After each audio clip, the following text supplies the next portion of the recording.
Hi guys, welcome back to Plow and Pantry. Today I'm plowing. I'm trying to get the garden in between summer storms. I'm a little bit late. I like to plant somewhere around May 1st, depending on what the forecast says. And today is like May 6th. But we've had a lot of rain here in East Tennessee, and everything is either it's raining when I'm available to plant the garden or it's muddy. So right now it looks like it's going to be that way the rest of the week. I decided to come out even though it's muddy and see what I can get in the ground. I have over here plants for today. I'm hoping to get my tomatoes and peppers at the very least planted. I have some herbs over here too, a couple flowers. I'm not sure what else. I'd have to look back through them. They've been sitting out here a few days. Really quick, I wanted to answer a few questions I'm always getting about my, oh, the sun just came out. It's hot. It's very muggy between the rainstorms, so it's like drippy.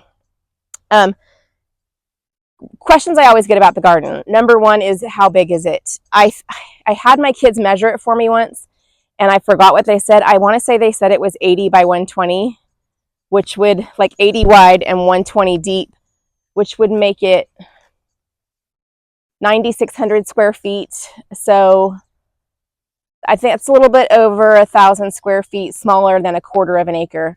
And then I also get asked, do I have raised beds or in-ground? I have both. About 20% of it is raised beds on the back half by my neighbor's property there. And I'll take you over there today too. And the rest of it is in-ground. Over here, I normally, on these rows that are right here, I normally plant tomatoes and cucumbers or vice versa. I have one more panel on this row than this row. So I like to do tomatoes, but you do want to switch them. This year, though, I am doing tomatoes over here. The arch right there, I normally plant, I go back and forth between tomatoes and green beans. But this year, I planted tomatoes there last year, and this year I'm going to go ahead and do tomatoes on there too. I do my cherry-sized tomatoes. Those types of tomatoes all grow so tall that I'm going to just put them on there again a second year in a row. I do have some experimental ones that need to go back there. I won't get those planted today because I don't have that area prepped. I am not completely ready in my garden. I have a lot of it prepped. I don't have a lot of it mulched yet, but I am going to just do what I can get done. I'm hoping to get all of my tomatoes that are going to be over here ready. I have in the first row, I will be doing some beefsteaks are my favorite, and some momotoros, which taste like a beefsteak, but they're a hybrid that are a little more regularly round. And I like those because the beefsteaks, from their lobed shape, tend to be a little more prone to diseases and splitting. So when my beefsteaks aren't doing well because of a summer storm, my momotoros are doing well. Second row, I will do some experimental ones. I always, every year, if I say, oh, I'm going to do my standard tomatoes, which would be beefsteak, momotoro, and Amish paste tomatoes, I still end up getting lots of experimental ones. So I try to stick to one row of experimentals. We'll see if I do. And the rest will be paste tomatoes until the arches, because most of my tomatoes go into canning, diced tomatoes for the year, spaghetti sauce, pizza sauce, tomato sauce, ketchup, all the tomato products, tomatoes with green chilies, all that stuff. This side is cucumbers. I'm not planting cucumbers today. I usually wait till it's a little more consistently warm for that. And I am going to need 2 sections this year. I'm trialing some cucumbers for the University of Tennessee. So I will need 2 rows just for that. I'm hoping to do my onions, potatoes, some peppers, and maybe some green beans in the middle here in rows this year. I do have my general sketch with me. So normally I do like a to scale on graph paper sketch of what I'm going to put in my garden. And this year I got smart. Finally, it takes me a while. I just sketched it out really lazy in here, because what I end up doing is changing something. I always see too many of something, and I'll stuff it here and there. And so then I have to go back and change or redraw my drawing. And so by doing it the sloppy way first, I can change it on here and then make one nice drawing of how it is. And I do keep those every year. I have like a map of the property, and I just tape the current year over the top so I can lift up and see what's been there each year previously. So I'm going to start with the tomatoes first, and then I'm probably going to go around to the boxes. Well, I might do some peppers too right away. I might go around to the boxes and get some other stuff in there. One of the things I'm going to do slightly different this year is a little more interplanting, sort of. I always want to do that, but then I really like the convenience and the look of rows of similar things. So what I decided this year, instead of interplanting like one thing of this and one thing of that and one thing of this and one thing of that, is I'm going to do partial things. Like I won't put all my peppers in one spot this year. I'll put some of them here. I'll put some in one raised bed. I'll put some but I'll put all of one kind together. So I'll put like all my jalapenos in one spot, but in a different spot, I'll put all my banana peppers, that kind of thing. So I will be doing that also with flowers and herbs. The flowers I do intersperse just for pollination, but the herbs I won't keep all together this year. In fact, I think I want to turn one of my beds into a perennial herb permanent bed, like keep all my, it already has my oregano in it. It's been there like 4 years. So I think I'd like to restart some sage and thyme and rosemary, some of the stuff that comes back by itself here in East Tennessee, and just make that the perennial herb bed. Without further ado, let's get started on the tomatoes. See how far we can get before the next storm rolls in.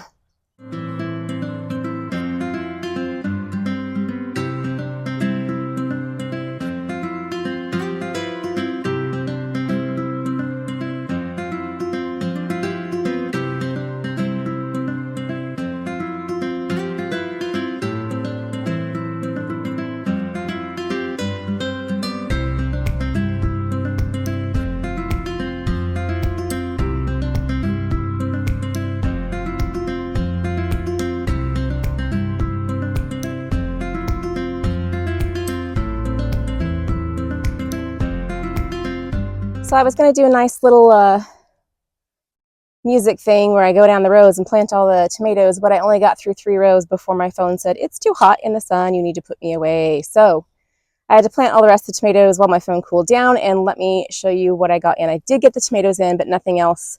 There are dark clouds in the distance and thunder rumbling, so I want to get in before it moves fast here, and you'll be in the sun 1 minute and in a downpour the next minute. And with thunder, I don't want to mess with the lightning. So let me show you what I got in the tomato rows. So the first row is beefsteak and momotoros, like I said. So I did beefsteaks up to here. Oops, I didn't get this one all the way in. I'm going to come back and do that, poor thing. Up to here, and then momotoros for the rest of the row. So just under half beefsteak, just over half momotoro. The second row is my experimental row, which spilled over into the next row.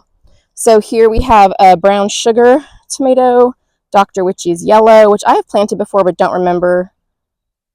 Obviously, I didn't think it was that awesome, but everybody else loves it, so I wanted to try it again. This one here is a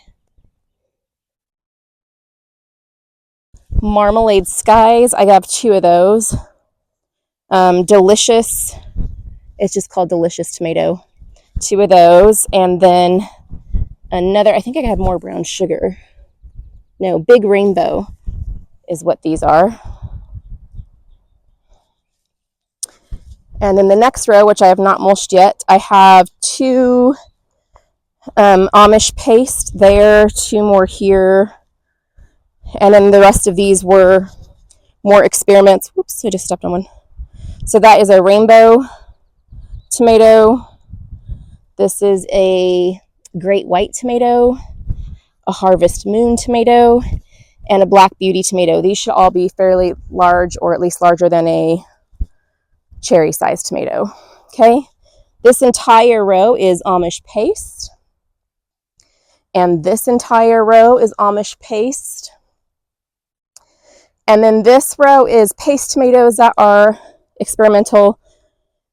So I have a Juliet. My mom loved a Juliet, and I just wanted to plant them again. Sometimes I just remember her, and I just think, because she's the one that taught me how to garden, and I just plant something just because of her. And then I have a couple here that are San Marzano. Some people love San Marzano. I think they're good, but not super awesome compared to Amish paste. I think they're fairly similar, but Amish paste are, in my opinion, more productive, so, and have bigger fruits, so why not, have the same amount of plants but get more out of them. But I do have 3 San Marzanos, and then I have several. The rest of this row is called Super Sauce. They are a new hybrid this year, and they are supposed to fill like a pint jar with 1 or 2 tomatoes. So I thought I would give those a try, and I put, I think, 4 or 5 of them in here in hopes that they would be great. I will try to clean out my archway to get my cherry tomatoes in soon. And I have several tomatoes left over because I don't have room for them all. And that's how it goes. Anyways, that's all I got in today. I'm hoping to get out tomorrow morning and get some peppers in or something else, and we'll see if this can become a 2-day video, or if I end up posting just the tomatoes. We'll see what the weather does for me.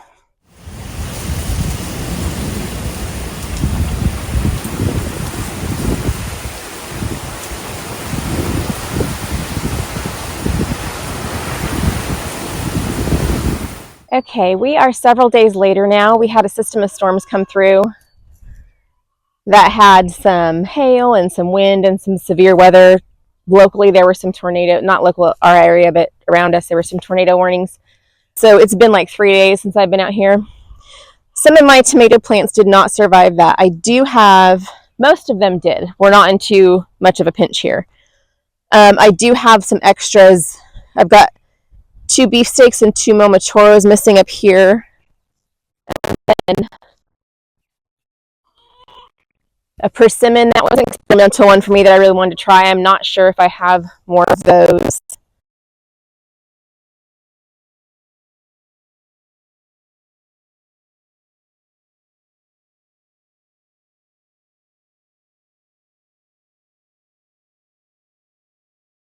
So the first thing I need to do is get those replanted, and then I'm going to see if I can start getting onions in here. My onions are really late going in. That's how it normally goes with me. I've actually had better luck with them that way. So, but they came a while ago, and I've been trying to keep them alive by watering them, and I'm not sure that it's going to work out. So we'll see. I'll get them in the ground. We'll give it a couple weeks and see if they grow. So I'm going to get started on those tomatoes. So after I replaced the 5 or 6 tomatoes that were damaged, I went ahead and started planting onions. I just make a burrow down a line there. I made 2 rows kind of offset from each other, and I just kind of make a little line that is about 3 inches deep with my little cobrahead tool, and I just start sticking the onions in, and then I kind of go back with my hands and kind of pile the dirt back around it and get them stable and in place. I did plant Pattersons this year, which are new to me, and a couple others that I will go over when I'm done here. I've planted 4 of the 5 types of onions. I ran out of room. I'm not sure yet if I want to add another row over here or if I want to put some in the box. They are also a mystery one that had no tag on them, so I don't know what they are. But starting the rows here with, I have Patterson on this side for the first like half up till that stake right there. And those are supposed to be a good storage onion. I have never grown them before. Walla Wallas for this one. This was my best onion last year, and it should not have been because it's a long day onion and I am in an intermediate day zone. Candy onions are the next one over here, and then red candy finishing off this row. I don't hold out much hope for these onions. They were smelling rotten, they were slimy, they were soft, except for the candy onions were dried out. I did want to give them a chance though, so I put them in. I did put a little Biotone Starter and a little blood meal for some organic fertilizer. I don't do a lot of fertilizing, but I decided to see what I could do for them. And I topped them with a little bit of like compost manure mix just to help them out. And I'll give them about 2 weeks to see if they start growing and perk up. And if not, I'll see if any companies are still selling onion starts, or maybe start some from seed. I don't really have good luck starting them from seed, but I can try it again. So I am going to get these mulched and watered in and then decide what I'm doing next.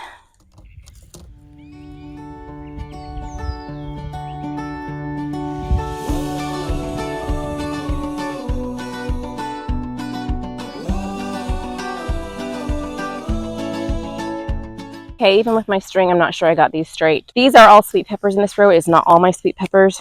There's peppers there, peppers there, peppers there, peppers there. I'm spreading them out this year into different spots. Oh, sorry, I was trying to take my gloves off. Okay, so starting here, we have some, I don't remember. Oh, these are, the first several are pimentos. I did space them a little farther this year because as they bush out, they tend to take up space. And last year I had them too close. So the first 5 are pimentos. Then I have some California Golden Wonders. I think I have some regular California Wonders in pots still, but Golden California Wonders. And then I'm not sure what I did here. I have Ollie F1s. They are new to me. They're sweet pepper. And I don't know if I accidentally did 2 batches and labeled one Illy and one Ollie. So I just planted them both. I'll have to look it up and see if they're 2 different peppers. So I have Ollie F1 separated by some Ico, which are also new to me. And then the Illy F1, we'll see what those are. Then I have some Pippin's Golden. These I grew for the first time last year, and they were delicious. However, they were my very last pepper to be ready. They really weren't ready till almost the end of the season, but they are beautiful. Look at those leaves. And the fruit is actually purple and glimmery when it sets fruit, and it turns golden when it's ripe. But they're beautiful. So I have some Pippin's Golden, and then I have some Stayed on Select, which is like a standard bell pepper. I'm thinking that it's red. I'm not positive. So I'm going to get these, get a little extra dirt and manure on some of them, especially like that one I got really shallow. I don't have enough mulch to do this area today, but I will get to it soon. I think this is all I can get done today. There's another storm rolling in. We'll see when I can get the next thing done. So the next time I got in the garden, I decided it was time to plant the potatoes. I dug a furrow or a row. My rows are like between 30 and 40 feet here. I planted 3 types this year. Sarpo Miro up front is the one. It's like a small red one. I planted it whole, and those are new to me. And then I planted Burbank Russet, and I planted Huckleberry Gold. And I just kind of unclawed the dirt that I dug out of there to sprinkle on top, and then I added some more dirt, and I will let it kind of water in before I decide if it needs more. And after that, it was time to get over to the arch and plant my small tomatoes, like my orange peruche. And I have several I am trying new this year. I am doing my standard yellow pear as well. I'm trying several small red ones, and one called honeycomb something or other.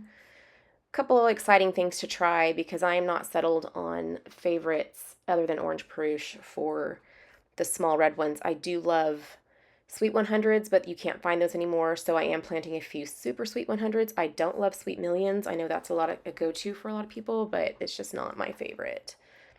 I do plant these a little bit closer than my other ones, and I kind of just prune them more just so that, honestly, it's just so I can fit more different types on those arches, and I plant both sides of it. And then I had about an hour one morning before another storm to get in some banana peppers I got on clearance. I'm pretty sure they were just on clearance because they're droopy, but they just need to be watered.